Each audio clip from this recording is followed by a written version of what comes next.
50 शब्दों में संक्षेपण लिखना है। संक्षेपण का अर्थ क्या होता है? अपनी भाषा का प्रयोग करना, अन्य पुरुष में लिखना है। कभी मैं, तू, आप शब्दों का प्रयोग मत कर देना। मैंने ये रूपरेखा बताई, वो कैसे लिखना है कैसे नहीं वो सब देखो। एक स्थान से ऐसा बंदा लिखे जो सामने वाले को नहीं जानता है, जिससे कोई दुख सुख की बातें वह नहीं कर सकता है, तो वहां पर कौन सा होता है? पहले आप लोगों को प्रारूप पता होना चाहिए कि प्रारूप क्या होता है। बैंक में खाता खोलने के लिए एक बैंक प्रबंधक को आवेदन पत्र लिखना है। ये चीजें आपको ध्यान में रखनी और कुछ भी ध्यान में नहीं रखना है। हेलो स्टूडेंट्स, कैसे हैं आप सभी? उम्मीद करता हूं सभी स्वस्थ होंगे, मस्त होंगे, आपकी पढ़ाई तो अच्छी चली रही होगी।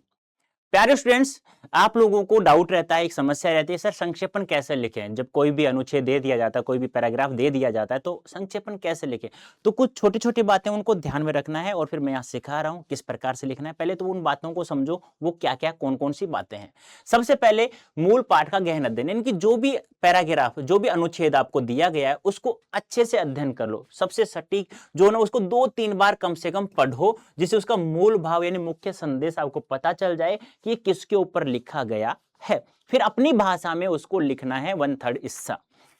फिर मुख्य बिंदु का चयन करो, यानी अब उसमें से जो पैराग्राफ, जो अनुच्छेद आपको दिया, अनुच्छेद को पैराग्राफ बोलते हैं, है ना, जो पैराग्राफ आपको दिया है उसमें मुख्य बिंदु का चयन करो, यानी कि महत्वपूर्ण तथ्यों, विचारों, तर्कों को रेखांकित है। रेखांकित क्या होता है? अंडरलाइन कर लो। जो बातें बार बार दोहराई गई हो या केवल उदाहरण के रूप में हो उन्हें हटा दें। अब जो चीजें बार बार दी गई हैं, जो उदाहरण दिया गया, देखो अब यहां समझ में आ गई। एक तो 2-3 बार पढ़ेंगे तो मुख्य भाव समझ में आ जाएगा किस पर लिखा हुआ है। कुछ उदाहरण होंगे, उन उदाहरणों को हटा देना है। कुछ शब्दों को रिपीट हो रहे, उन शब्दों को हटा देना है। फिर अपने शब्दों में उसे 1/3 हिस्से में लिख देना है। शब्द सीमा का पालन, अब शब्द सीमा का पालन जरूर करना है, क्योंकि आपके पास जितने शब्दों में वो दिया हुआ है उसका 1/3 हिस्सा ही आपको लिखना है। यानी कि 150 शब्द हैं तो मात्र आपको 50 शब्दों में संक्षेपण लिखना है। संक्षेपण का अर्थ क्या होता है? छोटा रूप, यानी बड़ी बात को छोटी बातों में कह देना। जैसे आप लोगों ने लिखा है ना, वाक्यांश के लिए सार्थक शब्द, मैंने कहा जिसमें कोई रोग नहीं हो, बिना रोग का व्यक्ति क्या कहलाता है? निरोग। जो जल्दी से खुश हो जाए उसे आप लोग आशुतोष कहते हैं। ऐसे एक शब्द में हम लोगों ने 3-4 शब्दों को एक शब्द में लिखा है ना, ऐसे ही आपको जो भी पैराग्राफ दिया जाता है, जो भी अनुच्छेद दिया जाता है, उसको 1/3 हिस्से में आपको लिखना है। 2-3 बार पढ़ना है, उसका मूल भाव समझना है, फिर उन मुख्य मुख्य बिंदुओं को अंडरलाइन करना है। और दूसरी बात, जो उदाहरण दिया गया है, जो रिपीटेड शब्द उनको हटा देना है, फिर 1/3 हिस्से में लिखना है। उसके बाद सरल एवं स्पष्ट भाषा, कहने का मतलब क्या हो गया कि अपनी भाषा का प्रयोग करें और अन्य पुरुष शैली में। यानी कहने का मतलब क्या है? सर्वनाम आपको पता है ना, पुरुषवाचक सर्वनाम 3 प्रकार का होता है, उत्तम पुरुष, मध्यम पुरुष, अन्य पुरुष। तो अन्य पुरुष में लिखा जाता है, कभी मध्यम में और उत्तम पुरुष में नहीं लिखा जाता। कहने का मतलब क्या है? मैं ऐसे नहीं कह सकता कि मैं कह रहा हूं, नहीं, आप कह रहे हैं, नहीं, तुम कह रहे हो, नहीं, वह कह रहा है, यह कह रहा है, इस प्रकार। जैसे देखो यहां पे मैं बात करूं कि अन्य पुरुष में लिखना चाहिए, जैसे लेखक कहता है कि ऐसे लिखो, न कि ऐसे नहीं लिखोगे कि मैं कहता हूं, ऐसा मत कह देना। अपनी भाषा का प्रयोग करिए, ये सबसे ज्यादा महत्वपूर्ण है। मैं बार बार कह रहा हूं, अपनी भाषा का प्रयोग करें, कल्पना का प्रयोग न करें। अपनी भाषा का, मौलिक जो भाषा है आपकी, उसकी भाषा, और संक्षिप्त शब्दों में जितना हो सके उतने शब्दों में उसको लिखो।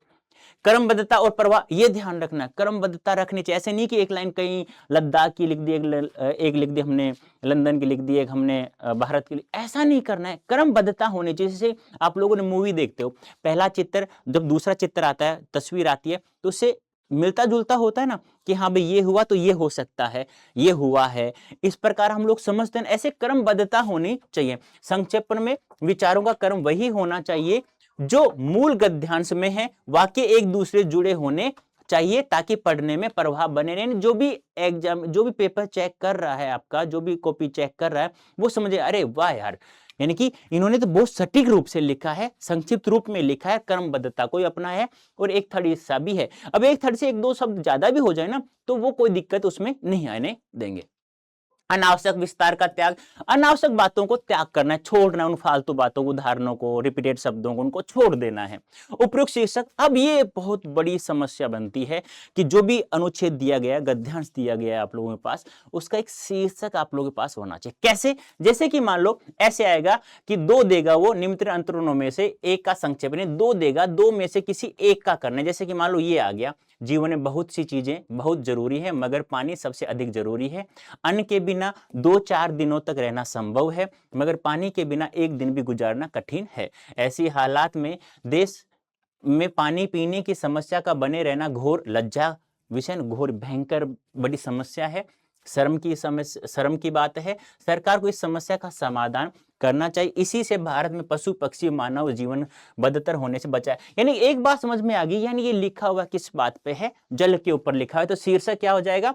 जल की अनिवार्यता और जल संकट, ये शीर्षक हो गया। अब संक्षेपण देखो, जल जीवन की सबसे बड़ी अनिवार्यता है, जिसके बिना एक दिन भी जीना कठिन है। अन्न के बिना तो कुछ दिन सहज रह सकते हैं। ऐसे में देश में पीने के पानी की समस्या का बने रहना दुर्भाग्य है। सरकार का कर्तव्य सही लिखना, कि वह इस गंभीर समस्या का समाधान करे, ताकि पशु पक्षी और मानव का जीवन सुरक्षित हो सके। यानी कि इसका 1/3 हिस्सा लिखना है, और थोड़ा ज्यादा भी हो जाए कोई दिक्कत नहीं है। संक्षेप में लिखो, अच्छी अच्छी बातों को लिखो, फालतू की बातों को नहीं लिखना है। क्रमबद्धता होनी चाहिए। अब ये आ गया, संक्षेपण कीजिए। यानी 1-2 थे, उनमें मैंने फिर इसको हटा दिया यहाँ से, कि मनुष्य का मन सदैव गतिशील रहता है। इस प्रकार से आ गया। तो देखो मैंने सभी का शीर्षक लिखा है, मन की दृढ़ता और सफलता, फिर उसका मैंने संक्षेपण कर दिया है। ऐसे आपको देखना है, अच्छे से करना है। मैंने बहुत सारा लिखा है, और इनमें से ना सच बताऊं मैं आपको, लगभग आ जाएगा इनमें से, पर इनको अच्छे से पढ़ के जाना, पहले बता रहा हूँ। ये आ जाएगा विगत 1-2 दशकों में युवा वर्ग की अपव्यय की प्रवृत्ति, यानी कि फालतू खर्चा करने की प्रवृत्ति। देखो, युवा पीढ़ी और उपभोक्तावादी संस्कृति। पिछले कुछ दशकों में युवा वर्ग में विलासिता और अपव्यय की प्रवृत्ति तेजी से बढ़ रही। विलासिता, अपनी भावनाओं को जागृत करना, उनको पूरा करना, पैसा खर्च करना बहुत ज्यादा। तो इस प्रकार से देखो, 1/3 इससे मैंने लिखा। या ये आ गया कबीर नानक संतों के बारे में आ गया। तो देखो यहाँ पे संत कवियों को उदार दृष्टिकोण सम, देखिए एक लाइन पढ़ते ही मैंने बताया शीर्षक ये है संतों कवियों के बारे में। तो आप लोग पूरा पढ़ेंगे तो आराम से कर सकते हैं, कोई दिक्कत नहीं है। तो कबीर नानक दादू जैसे संत मुक्त विचारों वाले और व्यापक यानी विस्तृत आध्यात्मिक दृष्टिकोण के धनी थे। हैं, उनके हृदय में कट्टरता हाँ, कोष्टक में मत लिख देना कहीं, तुम व्यापक को विस्तृत भी कोष्टक में लिख दो। अनावश्यक शब्दों का प्रयोग नहीं करना है हमें। क्रमबद्धता, और यानी आपको ये पता चल गया किस पर लिखा हुआ है, मूल भाव समझ में आ गया, शीर्षक समझ में आ गया, तो आराम से, कोई डाउट नहीं होगा, कोई दिक्कत नहीं, आराम से कर सकते हैं। और इनको सबको पढ़ के जाना, सच बता रहा हूं, मजाक नहीं कर रहा हूं। यहां से आपका संक्षेपण आ सकता है। भारत को त्योहारों का देश कहा जाता है। अब त्योहारों के बारे में बताया गया, तो भारत त्योहार विविधता और महत्व सही लिखो बेटा, ठीक है। हाँ, तो इस प्रकार देखो 3 लाइनों में लिख दिया। ज्ञान का पुस्तकों के बारे में लिखा है, ज्ञान का भंडार, पुस्तकों का महत्व, असीमित ज्ञान का भंडार, पुस्तकों का बारे में आ गया, ठीक है। इस प्रकार से आप लोग ना ये 2-10। अब देखो युवा वर्ग की अपव्यय, यानी कि रिपीट हुआ है ना, तो ये आपका आया हुआ है, रिपीटेड हुआ है, जो का त्यों गद्यांश आया, तो जो का त्यों आया, जो का त्यों आप इसको करके आ जाना, कोई दिक्कत ही नहीं है। अब देखो युवा पीढ़ी और अनियंत्रित उपयोग, उपभोक्तावादी संस्कृति, मैंने पहले बताया था उसका शीर्षक। तो आप अपने शब्दों में लिखो, अब आपको अपने शब्दों में लिखना है, क्रमबद्धता रखनी है, फालतू बातों को हटा देना है, और मुख्य शब्दों का आप अंडरलाइन भी कर सकते हो कि पिछले 2 दशकों में ऐसे फिजूल खर्ची, भोगवाद की प्रवृत्ति, आकर्षण विज्ञापनों में उपभोक्तावाद, ऐसे इनको अंडरलाइन कर सकते हैं आप, कोई दिक्कत नहीं है। बस ये ध्यान रखना है, जो बातें मैंने स्टार्ट में बताई है, 2-3 बार गद्यांश को पढ़ो, अच्छे से समझो कि मूल भाव क्या है। 1/3 हिस्सा लिखना है, फालतू की बात हटा देना, उदाहरण रिपीटेड शब्दों को हटा देना है। क्रमबद्धता होनी चाहिए, मौलिक बातें होनी चाहिए, कल्पना का प्रयोग नहीं करेंगे, फालतू बातें नहीं करेंगे, सरल भाषा में, अपनी भाषा में लिखना है, बस ये ध्यान आपको रखना है। बस मनुष्य का सबसे प्रथम गुण साहस है, साहस का महत्व आ गया, साहस व्यक्तित्व का आधार है। ये संक्षेपण मैंने लिख, देखो मात्र मतलब 3 लाइन नहीं हुई है, और ये कितना दिया है, 6 लाइनें दिया है, 5 लाइनें, 5 में 3 में 2.5 में पूरा कर दिया मैंने इसको। ये ज्ञानी लोग प्राय मौन साधना इसलिए किया करते हैं, तो देखो मैंने लिख दिया मौन साधना का महत्व सही करना बेटा, ये डबल तय आता है, ठीक है। 3 लाइन देखो मैंने मोटे मोटे शब्दों, मौन साधना आप अंडरलाइन करना है, वहां मोटा मत करना, लाइनों को आपको अंडरलाइन कर देना है, बस ये ध्यान आपको रखना है। महानगरों में जो सभ्यता फैली हुई है पिछली हृदयहीन है, तो महानगरों के बारे में लिखना है, एकाकीपन, इस प्रकार से बहुत सारे हैं, ये ध्यान रखना। अपव्यय की प्रवृत्ति वापस आ गया, तो युवा पीढ़ी और बढ़ता उपभोक्तावाद, ठीक है। ऐसे आप लोग लिख देना, इनको देख लेना, ध्यान से अच्छे से पढ़ना है। बस मेरा कहने का मतलब क्या है, आप लोगों को स्टार्ट में जो बातें मैंने बताई थी, इन बातों को ध्यान में रखना बहुत जरूरी है आप लोगों के लिए। अच्छे से पढ़ना, 2-3 बार, मुख्य बिंदु का चयन कर लेना है, शब्द सीमा का पालन करना है, अपनी भाषा का प्रयोग करना, अन्य पुरुष में लिखना है, कभी मैं तू आप शब्दों का प्रयोग मत कर देना। क्रमबद्धता का ध्यान रखना है, अनावश्यक विस्तार मत करना, फालतू की बातें मत लिखना, और शीर्षक जरूर लिखना है कि ये इसका मूल भाव क्या है, किसके ऊपर लिखा गया है। ये था बेटा आप लोगों का अंतिम टॉपिक जो आपके एग्जाम में है ना, अंतिम में यही आता है, संक्षेपण। और मेरी तरफ से भी आप लोगों के लिए ये अंतिम है, बिंदु है। निबंध लेखन सभी स्टूडेंट्स की समस्या, इस समस्या का समाधान मात्र 5 से 7 मिनट के अंतर्गत हम लोग इस प्रॉब्लम को सोल्व करने वाले हैं। अब देखो ये जो निबंध लेखन है, सबसे पहले हमें क्या करना है, देखो मैं आप लोगों को बता देता हूं कैसे कैसे आप लोगों को लिखना है। सबसे पहले आप लोगों को यदि मैं बात करता हूं निबंध लेखन, इस प्रकार से आपसे पूछा जाएगा कि किसी एक विषय पर आपको निबंध लिखना है, जैसे मेरे प्रिय कवि, हमारे पावन पर, या अब मैं आपको मोस्ट बता देता हूं। नंबर 1 महत्वपूर्ण है, नंबर 2 महिला सशक्तिकरण, नंबर 3 साहित्य समाज का पथ प्रदर्शक, नंबर 4 बेरोजगारी का महत्व आपसे पूछा जा सकता है, नंबर 5 वृक्षारोपण का महत्व, नंबर 6 समाचार पत्रों की भूमिका। ये आपके महत्वपूर्ण है। अब आप मान लो आपको किसी एक पर, यानी कि मान लो देश में बेरोजगारी की समस्या पर आपको निबंध लिखना है, तो क्या करना है, मैं जो समझा रहा हूं उसी को ध्यान में रखना है, बस लिखते जाना है।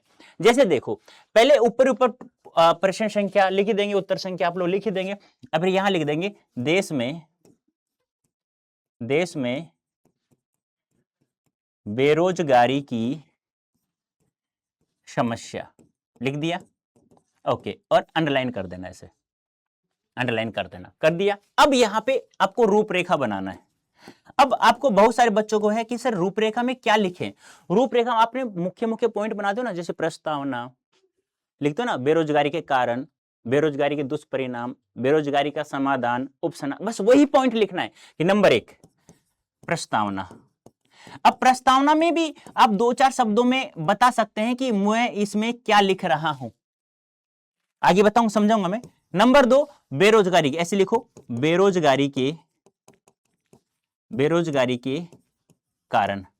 अब बेरोजगारी के कारण में आप कुछ 2-4 पॉइंटों को समझाना चाहते हो तो यहां लिख दो, ऐसे एक ये पॉइंट है, एक ये पॉइंट है, ऐसे इन पॉइंटों के नाम भी लिख दो। नंबर 3 बेरोजगारी के दुष्परिणाम, बेरोजगारी के ऐसे मत लिखना शॉर्ट में, वहां पूरा लिखना, मैं समझा रहा हूं बस आप लोगों को। परिणाम, अब वहां पे परिणाम में आपको दुष्परिणाम क्या क्या हो सकते हैं वो भी ऐसे पॉइंटों में समझा देना। नंबर 4 यानी बेरोजगारी के समाधान। अब बेरोजगारी के समाधान में आप लोग क्या क्या समझाना चाहते हैं वो भी यहां से 1-1, 2-2, 3-3 पॉइंट बना के लिख दो। फिर नंबर 5 में आपको उपसंहार, बस आपको। अब एक बात और सुनना ध्यान से, जितने शब्दों में लिखवा रहा है ना, देखना एक लाइन में कितने शब्द आ रहे हैं, मैक्सिमम 8 आ रहे हैं, तो 8 के हिसाब से उसमें डिवाइड कर लेना, इतनी लाइनें लिखना है। अब उसी हिसाब से प्रस्तावना में मैक्सिमम 4 से 5 लाइनें, ऐसे बेरोजगारी कारण में 2 लाइनें इसकी, 2 लाइनें इसकी, 2 लाइनें इसकी, 2 और पॉइंट होंगे, 2 लाइन उसकी। दुष्परिणाम में 2 लाइन इसकी, 2 इसकी, 2 2 2 3 3 मैक्सिमम 1.5 या 2 या 3 लाइनें एक पॉइंट की होनी चाहिए। और यदि ऐसे पॉइंट नहीं बना रहे हो आप, जैसे कि ये मेन पॉइंट हो गया, इसका एक उपखंड में और बांटा है ना, उसको आपने उपविभाजन और किया है ना, छोटे छोटे वो नहीं है, तो फिर आपको 4 से 5 लाइनें मैक्सिमम बता रहा हूं, 3 या 4 काफी हैं। इस प्रकार से आप लोगों को निबंध लिखना है। जैसे कैसे, अब एक एक पॉइंट बनाओ कि प्रस्तावना में क्या लिखना है। और मान लो कोई कोटेशन आप लिखते हैं, जैसे जल ही जीवन पे आ जाए, तो कहते हैं ना जल है तो कल है, तो आपको किसी बीच लाइन में लिखोगे तो ऐसे कोटेशन उद्धरण चिन्ह बनाना है और लिखना है जल ही जीवन है, लिख दिया यहाँ पे। और ऐसे भी आप बादल सा बना सकते हो किसी भी एक लाइन के बीच में, ऐसे भी कोई दिक्कत नहीं होगा। मोस्ट शब्दों को अंडरलाइन जरूर कर देना, हाईलाइट जरूर कर देना उनको अंडरलाइन करके। अब कैसे, अब मैंने ये रूपरेखा बताई, वो कैसे लिखना है कैसे नहीं वो सब देखो। जैसे कि मान लो आ गया देश में बेरोजगारी की समस्या, आ गया ना। अब मैंने कहा ये सबसे पहले ये रूपरेखा बनाना है, मैं समझा दिया, मैंने रूपरेखा नहीं बनाई क्योंकि मुझे समय बहुत ज्यादा लगता है एक एक रूपरेखा बनाने में। तो पहले ये रूपरेखा बनाना है। रूपरेखा में पहले क्या लिखा, प्रस्तावना, ठीक है। उसके बाद प्रस्तावना 3-4 लाइनें लिख दिया। फिर बेरोजगारी के प्रमुख कारण, अब उसमें भी कुछ पॉइंट और अलग से, जैसे देखो तीव्र जनसंख्या वृद्धि, दोषपूर्ण शिक्षा प्रणाली, कृषि पर अत्यधिक निर्भरता, ठीक है, फिर तीसरा पॉइंट आ गया बेरोजगारी के परिणाम, उसमें मैंने पॉइंट बना दिया मानसिक तनाव और अवसाद, अपराधों में वृद्धि, प्रतिभा पलायन। फिर समाधान के उपाय, समाधान के उपाय में मैंने पॉइंट बनाया व्यवसायिक शिक्षा, लघु और कुटीर उद्योगों प्रोत्साहन, जनसंख्या नियंत्रण, कृषि का आधुनिकीकरण। ठीक है, इस प्रकार उपसंहार। देखो मैक्सिमम लाइन है 3 या 4 लिखा है मैंने। ऐसे यदि आप लोग लिखते हैं किसी भी प्रकार के निबंध, कोई भी निबंध हो, सबसे पहले मुख्य पॉइंट, फिर उसकी रूपरेखा, इस प्रकार से रूपरेखा बनाना है। फिर रूपरेखा में जो पॉइंट बनाए उन पॉइंटों से संबंधित 2-2 3-3 लाइनें, 2-2 3-3 लाइनें लिखते जाओ, कंप्लीट हो जाएगा। महत्वपूर्ण मेरे प्रिय कवि, बेरोजगारी की समस्या, वृक्षारोपण का महत्व, समाज का पथ प्रदर्शक, पत्र पत्रिकाओं की भूमिका, और एक और याद रखना, जल ही जीवन है, जल के ऊपर आ सकता है। ये 5 से 7 महत्वपूर्ण है। और मैंने ऐसे यहाँ पे कुछ 2-4 मैंने लिखा है आप लोगों के लिए, जैसे लास्ट फिर बाद में आ जाएगा वृक्षारोपण का महत्व, लिख दिया, पॉइंट बना देना, अंडरलाइन कर देना। फिर रूपरेखा, प्रस्तावना। अब देखो मैंने ये कोटेशन बनाई है आप लोगों के लिए, मैंने कोटेशन बनाई है, ये देखो, वृक्ष धरा के भूषण है, करते हैं दूर प्रदूषण है। तो कोटेशन बनाई, आप इसको ऐसे ऐसे ऐसे भी कर सकते हो, ऐसे ऐसे ऐसे ऐसे ऐसे बीच में, लाइन के बीच में, यानी लाइन के बीच में। फिर देखो 2-4 लाइनें मैंने लिखी। उसके बाद रूपरेखा का दूसरा पॉइंट आ गया पर्यावरण संरक्षण की भूमिका, तीसरा आ गया वर्षा और मृदा संरक्षण, आर्थिक और औषधीय लाभ, उसमें क्या क्या देखो, भोजन, लकड़ी, दवाइयाँ, कच्चा माल, जीव जंतुओं का आश्रय में मैंने क्या क्या लिखा है। फिर उपसंहार, फिर मैंने निष्कर्ष लिख दिया है। ऐसे आप लोगों को निबंध लिखना है बेटा, और कुछ भी नहीं करना है। ठीक है, ऐसे ही मैंने समाचार पत्रों की भूमिका का बनाया, सबसे पहले रूपरेखा बनाना है, फिर उन पॉइंटों को लिखना है। बस इस प्रकार से आप लोगों को निबंध लिखना है। उम्मीद करता हूं मेरे प्रिय कवि, सबसे ज्यादा महत्वपूर्ण गोस्वामी तुलसीदास, रूपरेखा, प्रस्तावना, जीवन परिचय, प्रमुख रचनाएं, फिर रचनाओं में उनकी कौन कौन सी रचनाएं प्राप्त होती हैं आपको, प्रिय कवि होने क्या कारण है, समन्वयवादी दृष्टि है इनमें, फिर उपसंहार, बस हो गया, कंप्लीट है। ऐसे ही मैंने फिर साहित्य समाज का पथ प्रदर्शक है, रूपरेखा बनाना, फिर एक एक पॉइंट बना 3-3 4-4 लाइनें आप लोगों को लिखना है। ये हो गया महिला सशक्तिकरण। देखो रूपरेखा मैंने इसकी बनाई है ना, अब इसके एक एक बारे में, एक एक पॉइंट के बारे में लिख देना। अब देखो रूपरेखा मैंने लिख दिया कि प्रस्तावना में क्या क्या लिखूंगा, महिला सशक्तिकरण का अर्थ और इसका महत्व मैं बताना चाहता हूँ। ऐतिहासिक परिदृश्य में प्राचीन भारत में महिलाओं की स्थिति और मध्यकाल में गिरावट लिख रहा हूं मैं इसमें। तो वो ये देख करके मजाक नहीं कर रहा हूं, फुल मार्क्स यहां पर ही आप लोगों को दे देगा, वो कंप्लीट मार्क्स।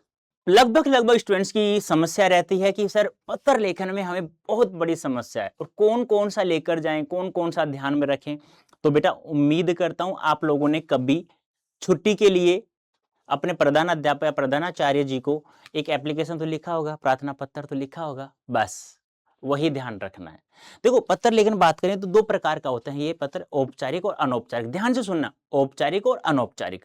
औपचारिक वो होते हैं जिससे हमारा कोई नाता रिश्ता नहीं होता, जिनसे हमारा कोई संबंध नहीं होता है। कहने का मतलब क्या है कि एक सरकारी अधिकारी किसी दूसरे सरकारी अधिकारी को, या एक सरकारी कंपनी किसी प्राइवेट कंपनी, या प्राइवेट कंपनी की सरकारी अधिकारी को, या कोई भी सरकारी कंपनी की सरकारी कंपनी को, कोई भी लिखता है किसी प्रकार से, यानी कि एक स्थान से ऐसा बंदा लिखे जो सामने वाले को नहीं जानता है, जिससे कोई दुख सुख की बातें वह नहीं कर सकता है, तो वहां पर कौन सा होता है, औपचारिक। और आपके एग्जाम में जहां तक मुझे अंदाजा है, आज तक मैंने 10 साल के पेपर जो देखे हैं आप लोगों के लिए, तो उसमें औपचारिक ही पूछा गया है।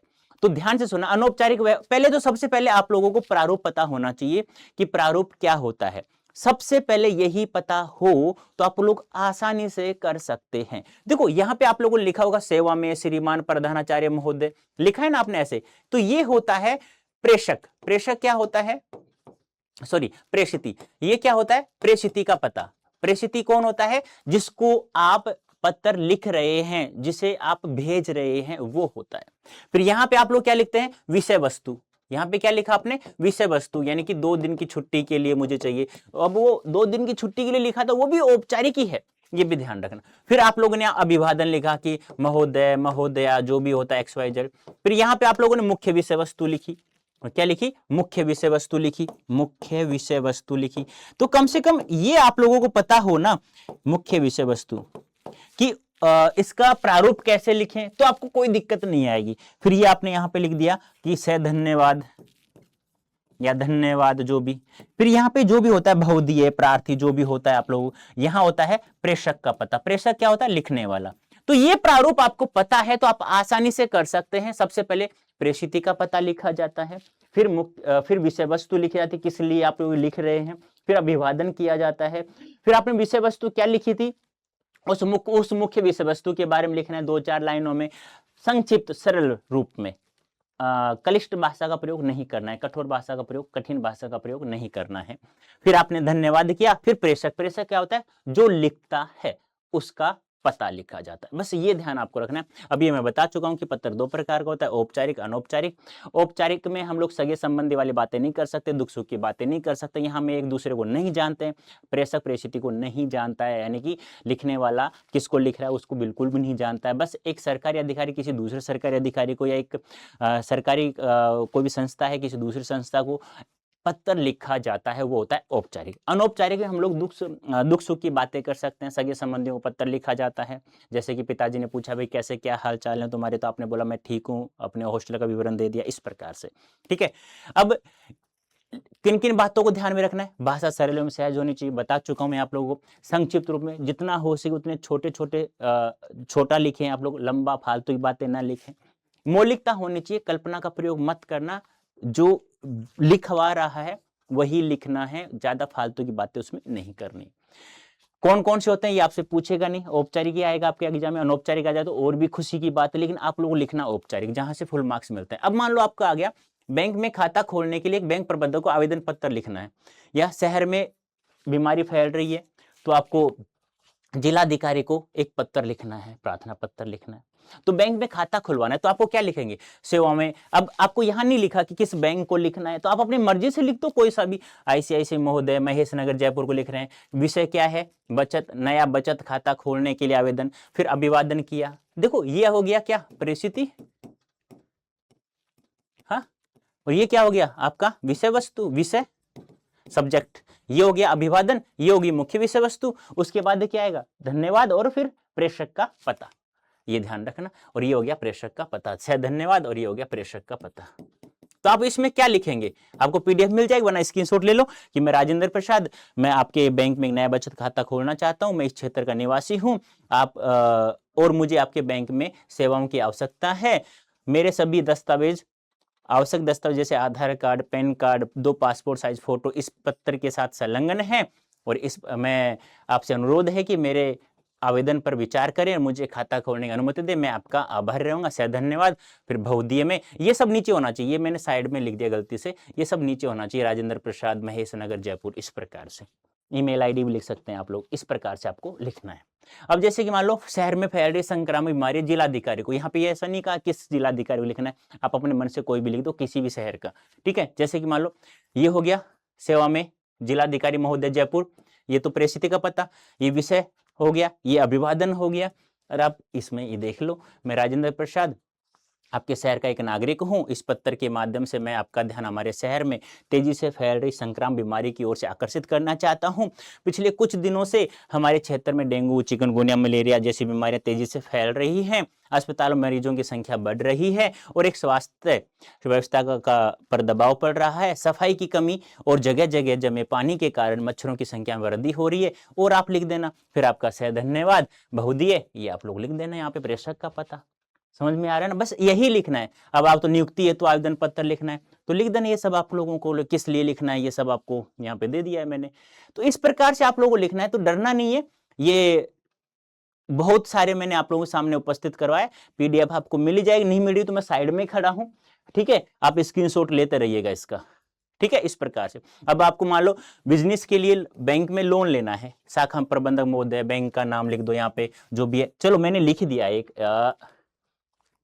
ये लिख दिया है, सफाई प्रार्थना पत्र हो गया। लिखा तो था भाई, कहाँ रह गया? चलो कोई बात नहीं, फिर भी मैंने यहाँ पे देखो समझाने की कोशिश की आप लोगों को कि यहाँ शाखा का नाम किस बैंक से आप ले रहे हो, आईसीआईसीआई बैंक है, एसबीआई बैंक है, कौन सा है। 28 जनवरी 2026 को नए व्यवसाय के आरंभ में ऋण प्राप्त करने के संबंध में, लड़की है, लड़का है, मेल है, फीमेल है, इस प्रकार से। मुख्य विषय वस्तु जो भी आप लोग लिखते हैं, नॉर्मल चीजें हैं यहाँ पे, और कोई दिक्कत नहीं है। बस आपको एक प्रारूप पता होना चाहिए, प्रारूप यही होना चाहिए, ये हमारा पेज है, टोटल चीजें बाईं साइड में लिखी जाएगी, दाईं साइड में कुछ भी नहीं लिखा जाएगा, ये ध्यान रखना है आप लोगों को। यहाँ प्रेषिति जिसको आप लिख रहे हैं वो उसका पता होगा। यहाँ पे आपको विषय सब्जेक्ट लिखना है आप लोगों को। यहाँ पे आपको अभिवादन वाला शब्द लिखना है। यहाँ पे मुख्य विषय वस्तु लिखनी है। यहाँ धन्यवाद लिखना है और यहाँ प्रेषक का पता जो लिख रहा है उसका पता आपको यहाँ पे लिखना है। बस ये चीजें आपको ध्यान में रखनी और कुछ भी ध्यान में नहीं रखना है। सफाई तो प्रार्थना पत्र लिख दिया आप लोगों ने, सफाई करवाना है आप लोगों को। या उत्तर मध्य रेलवे की महाप्रबंधक के पत्र लिखे जो टिकट निरीक्षण टीसी जो होता है ना, उसका अभद्र व्यवहार के लिए आपको शिकायत दर्ज करनी, 250 शब्दों में लिखना है।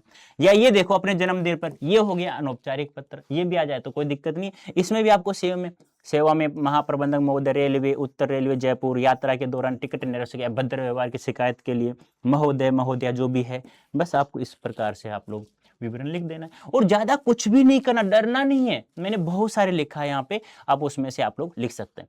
अपने विद्यालय में प्रधानाचार्य के पास एक आवेदन पत्र जिसमें खेल सामग्री के लिए आपको खेल सामग्री मंगवानी है तो लिख दो प्रधानाचार्य राजकीय उच्च माध्यमिक जयपुर दिनांक 18 फरवरी विषय विद्यालय में खेल सामग्री उपलब्ध करवाने तो मान्यवर, अपनी मुख्य बात लिख दो।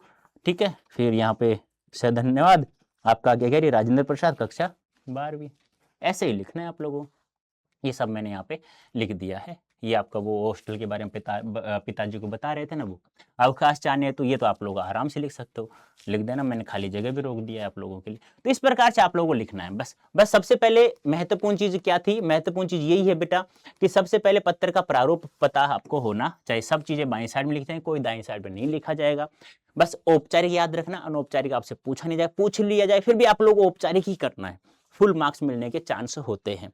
बस ये ध्यान रखना, बाईं साइड परिस्थिति विषय सब्जेक्ट, फिर अभिवादन, फिर मुख्य विषय वस्तु, फिर धन्यवाद, फिर प्रेषक का पता, ये लिखना है आप लोगों को। उम्मीद करता हूं आप लोग समझ गए। और पीडीएफ आपको पता ही है कहाँ कैसे मिलेगी, ये सब आपको बता दिया था, बहुत पहले बता दिया था। पीडब्ल्यू ऐप डाउनलोड कर लेना, नहीं तो फिर स्क्रीनशॉट लेना, मैं साइड में था, स्क्रीनशॉट लेकर भी रख सकते हैं आप लोग। ओके बेटा, bye bye, thank you so much. और अच्छे से पेपर दे के आना और बहुत अच्छा पेपर होगा, डोंट वरी। जितना पढ़ा है बस उतना ही ध्यान रख के जाना है, चिंता मत करना, वहां धैर्य रखना, जो पढ़ा है बस वही आएगा 101%। Okay bye bye, best of luck, exam बहुत अच्छा होगा आप लोगों का। बाय बाय बेटा, थैंक यू।